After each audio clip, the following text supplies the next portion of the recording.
back of the house where the sun never shined, and where, when he wasn't at work distilling the milky firewater that he sold at 5 pesos a bottle to the broken veterans, he played a chess game with himself that had started the day his 2 sons went off to war.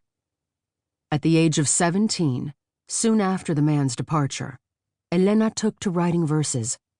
They were simple poems at first, filled with flowers and trees and Pipo the pig, and Cantaclaro the rooster, and a benevolent god and ecstatic angels, all the things her mother loved, and Elena thought she loved as well. Then in one poem Elena recited to her mother, a cat devoured a frog, and in another, a god forced his disciples to eat his son's flesh and drink his blood. Candida went to Fermin José and said, "The plague of death has come down from the mountains and infected our daughter." Without looking up from the complex geometries of the chess game, Fermin José responded, "That girl has been infected with something more terminal than death." "And what is that?" Candida asked. "Poetry," Fermin José said, moving a black rook and checking himself.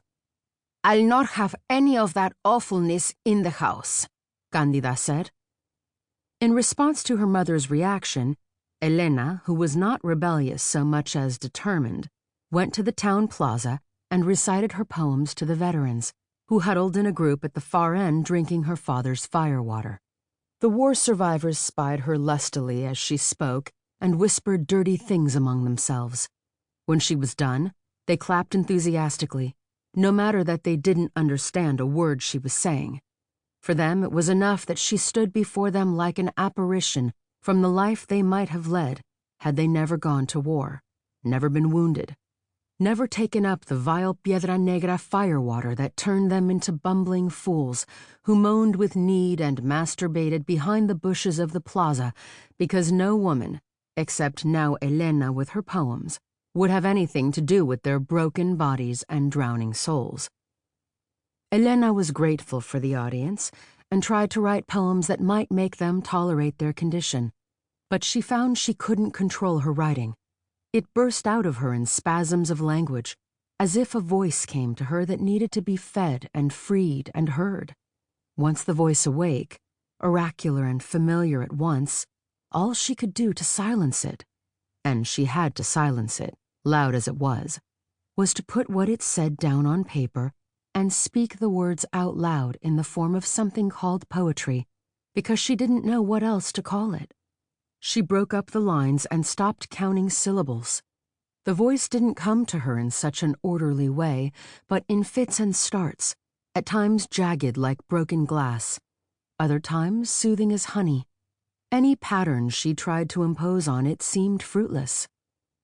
Elena's mother spent her time in the kitchen, cooking cornmeal and okra, her favorite dish, or sitting in her rocking chair and speaking to herself about the golden days of her youth, when the war was just a dream, and all you heard from the mountains was a faint series of pops, like firecrackers make.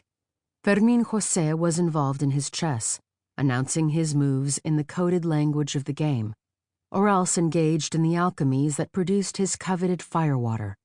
Elena's best friend Begoña Guzmán, the daughter of the town dentist and self-designated poet laureate, preferred to play parcheesi or do embroidery in the company of her mother and her aunts, rather than attempt to decipher the convolutions of Elena's new poetry.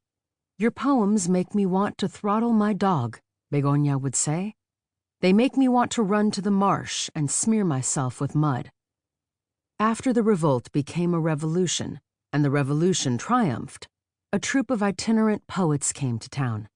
They arrived in a caravan of American cars painted red and yellow, followed by a school bus with megaphones on the roof. The poets, 15 or 20 of them, were dressed in blue jeans and paisley vests. The men wore long hair tied in ponytails, and some of the women had shaved their heads.